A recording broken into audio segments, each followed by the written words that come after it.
and welcome into the latest edition of the Fore-All Podcast. I'm Jesse Morrison alongside Max Bechtold. And Max, we have a major next week, but first we got to talk about the ShopRite LPGA Classic from last week.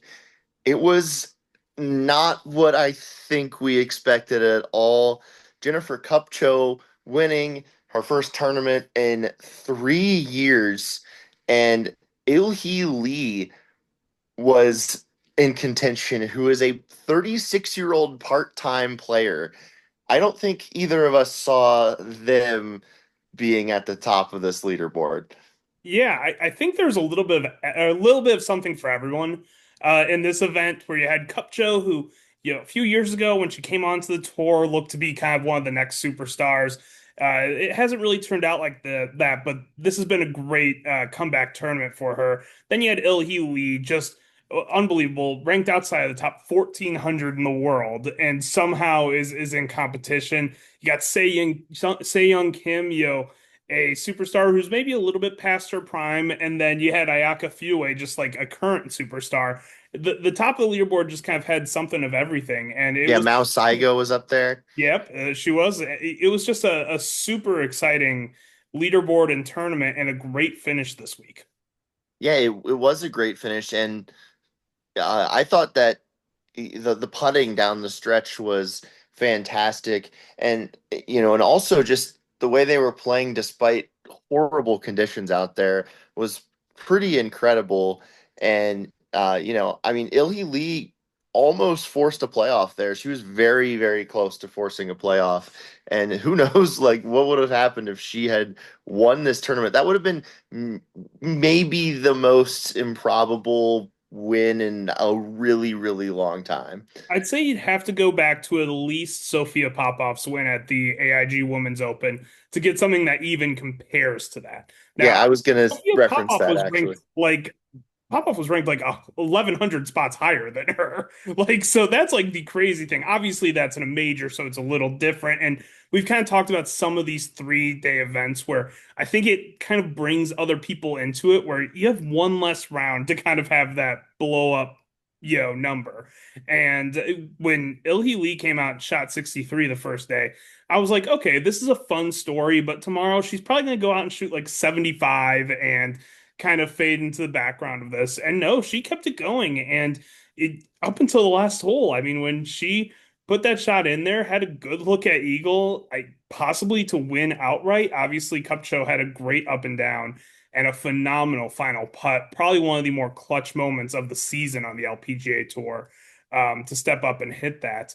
But Ilhee Lee, super, super impressive. The way that she stayed in it all week.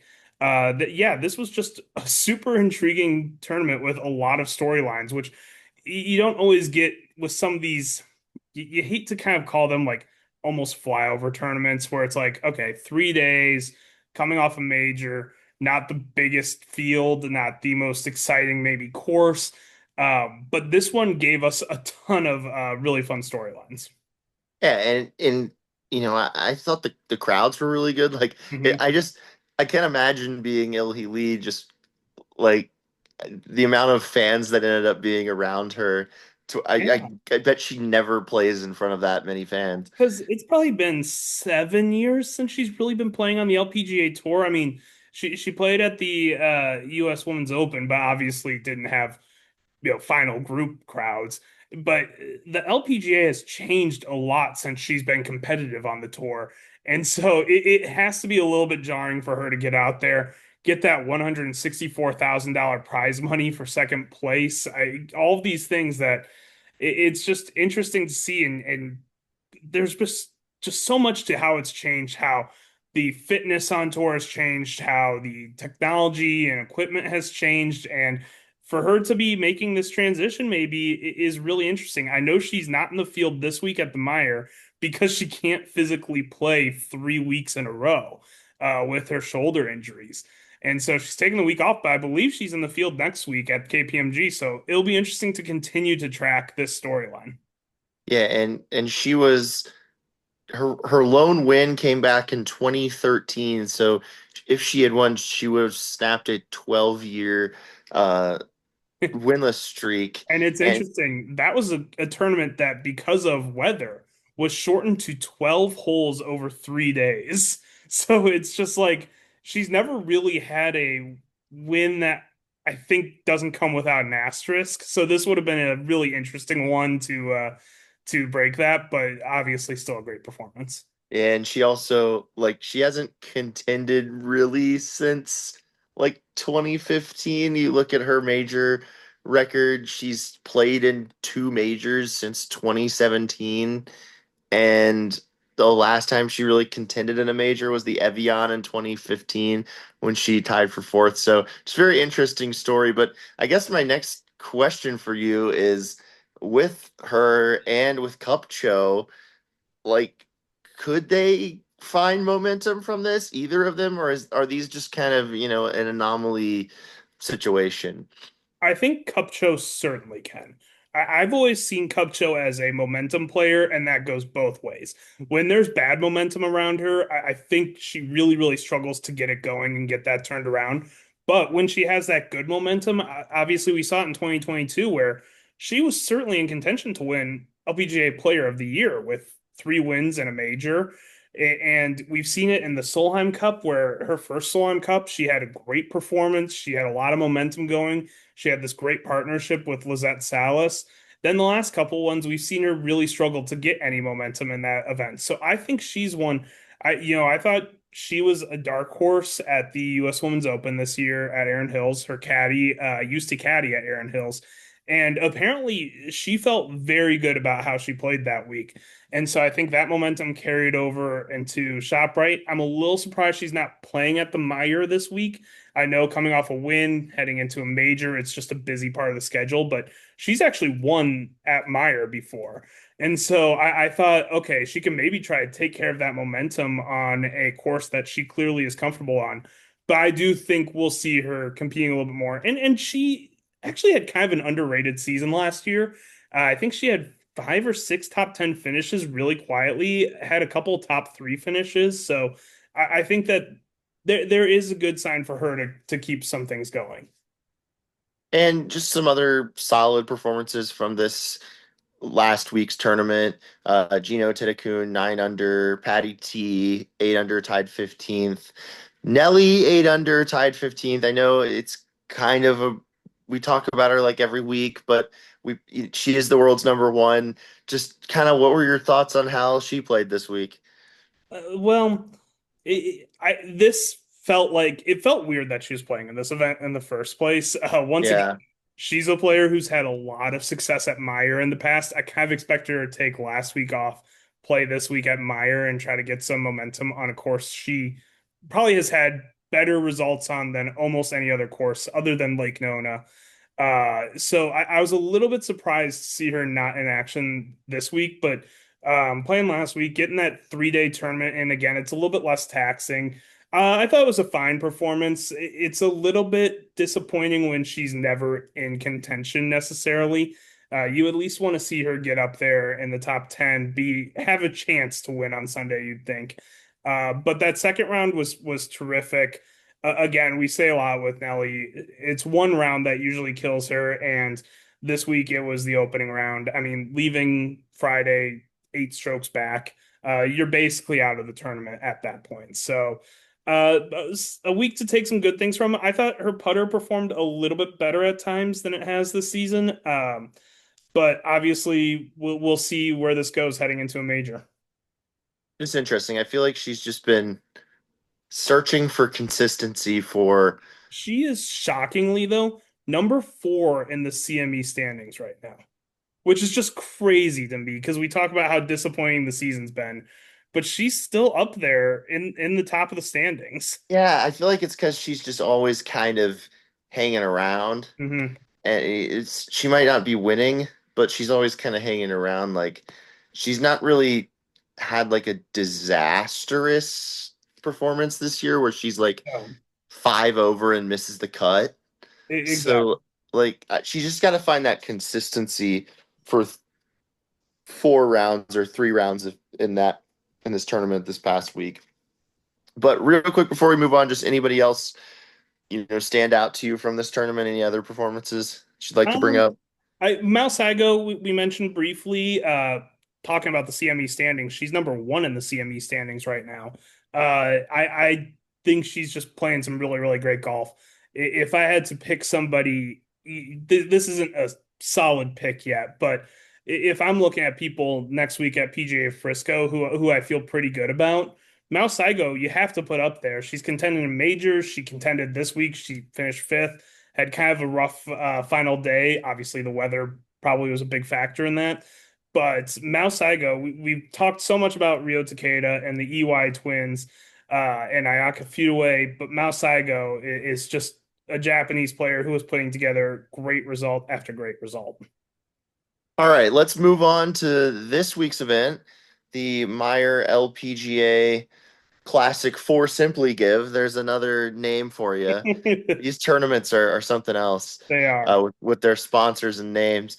But decent field this week. You got Run Uak if you're away, Hannah Green, Lilia Vu, Jin Young Ko. You get Brooke Henderson. You got some good players. Some of the best players missing. Obviously it's going into a major. Kind of like last week's tournament was coming out of a major. Just kind of a weird time in the schedule, I would say. But the tournament has started. We are recording on a Thursday, and Mai Hyung Lee is leading this one after the first round. So she's 8 under. Grace Kim 7 under. Akie Iwai is 6 under. So some decent names at the top of the leaderboard here. Just kind of what are your thoughts on this tournament? And who do you see winning this one? Well, first of all, I will say that I'm very disappointed. I think in the field this week, this is a tournament that I would prefer move off of being in front of a major. I know that it's just scheduling things that got this year, but I think this is one of the best tournaments on the LPGA Tour. It gives an exciting finish every year. It's never been more than a two-stroke gap at the finish. I believe every player who's ever won it is either a major champion or a Solheim Cup player. It's one that always just feels really exciting. I think it because it plays every year on Father's Day. I think it's one that a lot of times actually overshadows the men's U.S. Open at times when you really look at the finishes. I think it's gone to a playoff 4 or 5 times. And again, the roster of winners is ridiculous, and so it's a little disappointing not to see players like Nelly Korda, Gino Titakun, Jennifer Kupcho, who have competed here, who have won here in the past. That being said, we do have a good leaderboard right now. Mihang Lee, obviously, another Korean veteran, kind of like Il Lee. Obviously, Mihang Lee has been a little bit better in recent years. Grace Kim was firmly in contention last year here. She was in that playoff with Lilia Vu and Lexi Thompson. And Akie Iwai, obviously, just putting in great results after great results. So I'm looking at Grace Kim right now. I obviously a big part of her struggle is finishing. She gets off to a lot of good starts, struggles a little bit more on the weekend, but she should have enough positive momentum here from last year to really carry it through. And you look at the leaderboard, just littered with Australians. You got Grace Kim, Karis Davidson, Gabby Ruffles, Minji Lee, Cassie Porter, all in the top 15. So what a week for the Aussies on tour right now. Yeah, I think my pick is going to be Julio Lopez Ramirez. She's coming off that great performance in the major a couple weeks ago. And, again, it's all about momentum. And I think she might be the one that wins this week. Uh, And it would, obviously, Lilia Vu won here last year as a shorter hitter, but longer hitters generally do very well here. And obviously, Julio Lopez Ramirez, as we all saw at the U.S. Women's Open, is one of the longest hitters on tour, so that should benefit her. Yeah, so I think I like her in this tournament. She's got a little bit of work to do. She's 4 back, but 4 back after the first round is totally in contention to win. So I think I would see her winning this one, and I think it'll be an interesting weekend. I mean, as you said, not the best field, but it could be a lot worse. It could be Mexico from a few weeks ago, which was a very, very bad field. And so I'm not going to complain too much about it, given that it's heading into a major. But with you saying this is one of the best tournaments, they could move it to a different weekend. Put maybe put I don't know. You probably don't want it at right after a major either, but maybe put I wouldn't even be opposed to having this week off on the tour, just given that it's the men's US Open week. You're going into a major after just being in a major a couple weeks ago. So I mean I wouldn't hate this week just not having a tournament. It's just um a very busy part of the schedule right now. It's I think it's like 5 or 6 weeks in a row with a tournament, which I believe is probably the most that they'll play all season. As far as tournaments in a row, obviously with the two majors stuck in there, and then after the stretch is over, obviously you have a week off, but you go over to Europe then. So it's just a very busy, crowded time on the schedule right now. and they did take off the weekend of the men's PGA, right? Yes. Yeah, and so I think they should play that weekend and not play I feel like taking off a weekend for the weekend of the US Open would make a lot more sense than And taking off the especially, weekend of the PGA, yeah. because the US Open's a lot bigger than the PGA. Especially because I know the women take off during the Masters. I believe they take off during the Open also. So it is a little bit of a weird scheduling thing to have a tournament going up against men's major. But yeah, I look, the field is still not horrible. We've got many of the Japanese stars here. We've got many of the Korean stars here. Obviously, like we just mentioned, the Australians. It's just a lot of American stars aren't playing, and obviously you'd love to see that. And quickly, real quick, before we get out of here, uh, did have an event on the Epson Tour last week, the Firekeepers Casino Hotel Championship, and it was won by Samantha Wagner. Hmm. So, win for her. She is now leading the Pure Michigan Cup standings after that win. So pretty good performance for her, and it was her first win on the Epson Tour. Yeah, I mean, and she's a player that found her way onto the LPGA tour a couple years ago. Really, really struggled. Made 16 starts, only 7 cuts. Was never really in any kind of contention, and so this is a big win for her now. Obviously, this just goes such a long way as the season starts to tighten up and there's not as many weeks. This goes such a long way to getting back on the tour next week. And she defeated a pretty strong leaderboard when you look at it. Sophia Schubert and Jana Wilson are two players that were in contention. Two of the stronger players on tour, two players who I'm really expecting to make that jump to the LPGA. So a big win for Samantha Wagner to kind of get past those two and get a big win. And we have a 3-day event in with the Epson Tour this week, the Great Lakes Championship at the Highlands, presented by Johnny Walker. So there's another name for you.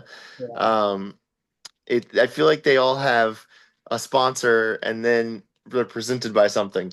But anyway, uh, that one starts tomorrow. That is in Michigan as well, and then they wrap up this little Michigan swing next week. So yeah, just obviously we're keeping an eye on the Epson Tour, because we will probably see some of these players on the LPGA Tour next year. Mhm. Before we get out of here, Max, what do you have on the site? That's foreall.com, FORE-ALL.com. Yeah, so kind of in the continuing of the 75th anniversary celebrations, I released first article that was from a series of interviews with two-time major champion Sherry Steinhauer. First article is up. It'll be a series of at least 5 articles. Still kind of planning all of them out, but had two great like hour-long conversations with Sherry, and she's awesome and gave some really interesting stuff, gave some really interesting insights to life on tour. And so that'll continue up this week. So keep an eye on that. And then, of course, go subscribe to the newsletter. We are up over 1,000 subscribers now, which is Nice. really, really exciting. And so, yeah, I give a lot of picks on there, some, kind of more opinion based stuff. So if you're interested in that, go follow that. Cool. So definitely go check out that, and we will be back here next week to recap the Meijer and get you ready for the women's PGA.